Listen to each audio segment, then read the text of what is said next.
Welcome back to Face the State. I'm Ariana Bennett. Thank you for keeping it here.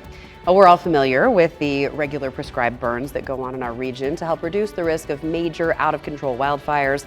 But you might not know there are other programs doing similar work that not only make us more fire resilient, but also could impact our water quality. So Anne Graham with the National Forest Foundation and Cara Steeland with TMWA are here to talk about that. Thank you both so much for coming on the show. Thank you for having us. Yeah, it's my pleasure. This is kind of a fun, interesting partnership that I have to admit, it never occurred to me, stupidly, that that wildfires have a major impact on water quality. But I want to dial back a little bit before we get there and just talk a little bit about the National Forest Foundation. For those who are not familiar, we know what TMWA is. But what's the NFF?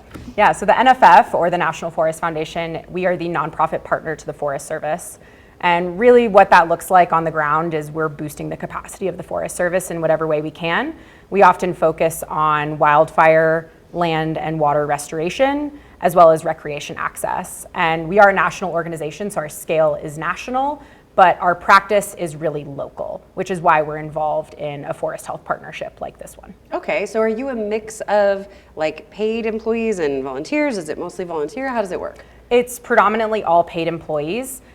We have folks that are based all across the country. We have staff that work directly with forests across the nation. So I work predominantly with the Tahoe National Forest, and we are helping to implement projects. So my scope of work is really focused around forest health and wildfire resilience. But we have a staff of about 160 supporting the Forest Service across the country. How are our local forests doing health-wise? Yeah, so there's a long history there. That's really a loaded question. Going back to the 1800s, during the Comstock era, heavily logged this region was. And so we are now trying to come back from over a century of mismanagement, of fire suppression. Fire hasn't been allowed on the landscape, and fire is really a very natural and integral part of ecosystems, but low intensity fire, not the kind of catastrophic fire that we're seeing that's totally decimating forests and ecosystems. So the goal of the work that we're doing is to try to get back to that state of a healthy forest. And that looks like removing some of the density of the trees, trying to reintegrate prescribed fire where we can so that we can seek some of that rebalancing that's necessary. Okay, now tell me how TMWA comes into all this. It's a great question. It's not super intuitive when you think about forest health. You don't necessarily think about water resources, but with 80 to 85% of our water our drinking water supplies coming from the Truckee River, it's just a critical resource for our community. And when we look at our watershed, the Truckee River starts in Lake Tahoe, and then it flows through what we call the Middle Truckee River watershed.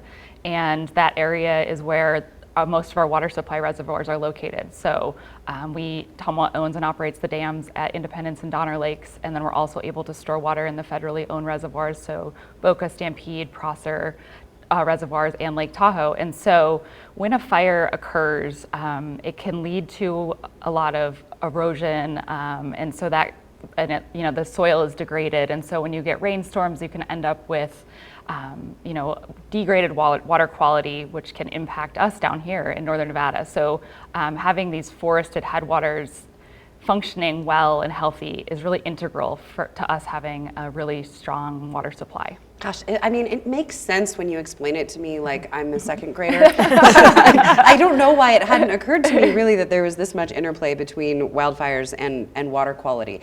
So now we're partnered up to go in and fix some of the overcrowding in the forest predominantly, or tell me what work is going down. Yeah, so our partnership, we're just 2 of the 5 organizations that are in our partnership. So the Tahoe National Forest is also part of our Middle Truckee River Watershed Forest Partnership. Quite the mouthful there. But we're also working with the Truckee River Watershed Council, a local watershed restoration nonprofit based in Truckee, California, as well as the Nature Conservancy. So our 5 organizations came together, and through a landscape level analysis, we identified 60,000 acres of forest that needs to be treated within the next 10 years. So our partnership is working to actually take that identified 60,000 acres, take it through the environmental compliance and planning process of these projects, and then implement those projects on the ground. And what that looks like on the ground is often removing vegetation, cutting down trees, trying to open up some of the forest and some of that density and kind of closeness of the forests that we've become very accustomed to. So it feels very unnatural or unfamiliar to people, which is definitely something that we kind of work with within the partnership and educating people around what a healthy forest really looks like as well. Yeah, speaking of, we actually have a picture of kind of the before and after of the work that you do, so people can see here on the left, we have this more dense, more greenery going on in the forest. I think if you looked at that with an untrained eye, you'd probably think, oh, that's a really healthy looking forest. But from what I've learned, that all this green undergrowth, these smaller trees that are crowding the bigger trees, they make the tree health suffer overall, right? Which can cause trees to die and create more fire fuel. Is that what we're looking at? It can also create ladder fuel. So when you have a fire come through, fire is a natural part of the landscape, right? But when a fire comes through and there's all of that underbrush, it allows that to burn really hot, and then it can go up into the crown or the overstory of the forest, which can lead to really high intensity, high severity fires. So we're not saying we don't want fires to come through our landscape, we just don't want high severity, high intensity fires that completely burn the forest down and degrade the soil. So we're looking for kind of lower severity, lower intensity fires. Yeah, no, that makes sense. I know that they've had to also kind of change the approach to firefighting in some cases. We don't put them out immediately. Some of them need to burn a little bit because fire is a natural part of the reproductive cycle of some plants, and renewal and all that. If you let the fuels build up, it's a problem. If you don't ever let them burn, it's a problem. So it's like a balancing act. Totally. Seems like. Absolutely. All right, so how are you on funding for all this? It seems like a pretty big project. Yeah. So our partnership started through a formal memorandum of understanding in 2022 between the 5 partners that Anne mentioned. And with that, we created a 10-year vegetation management plan that identifies these 60,000 acres of treatment. And we've put a price tag on that of about $140 million. So this work is not cheap, but it is necessary for the landscape. And so we have created a funding and financing plan, and we have gone after as a partnership, gone after a lot of grants, predominantly state of California grants. But we do have a mix of kind of federal, state, local, and private funding right now. And so we've raised about $22.5 million to date. And so we're still moving forward to that larger goal. So what do you need from the community, from the government, from wealthy people who are watching this maybe? I don't know. Funding is definitely a key point of what's going to allow us to do these projects and allow us to be successful. But that's not it. We definitely need the community to lean in. We need them to understand why we're doing this work. In the Truckee area and where a lot of these projects are happening, we have projects that are happening very in close proximity to the community, and even further out from the community, adjacent to some of those reservoirs that Cara mentioned. So we have recreation impacts that are going on with these projects as well.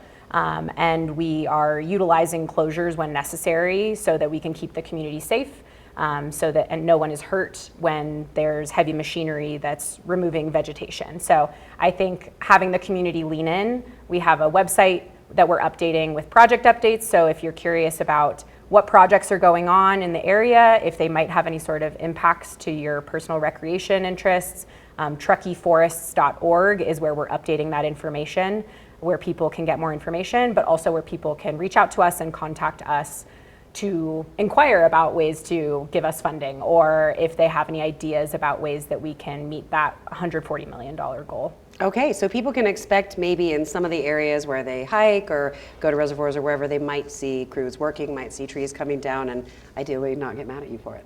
Ideally not. We are both avid hikers and recreationists, and so we understand that it's not fun if your favorite trail is closed, but the beauty of the region that we live in is that there's so much access to recreation. We're hoping that that day someone can just choose a different trail to hike on. Okay, and this will be going on for how long?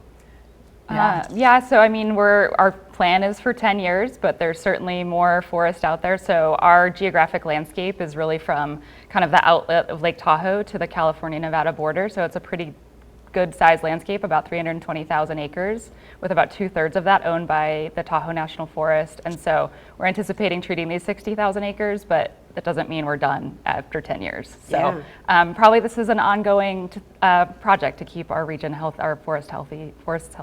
Okay. Well, we are out of time, but thank you both so much. I really appreciate it, and good luck making the forest healthy. Thank you. For all of us. Thank you so much.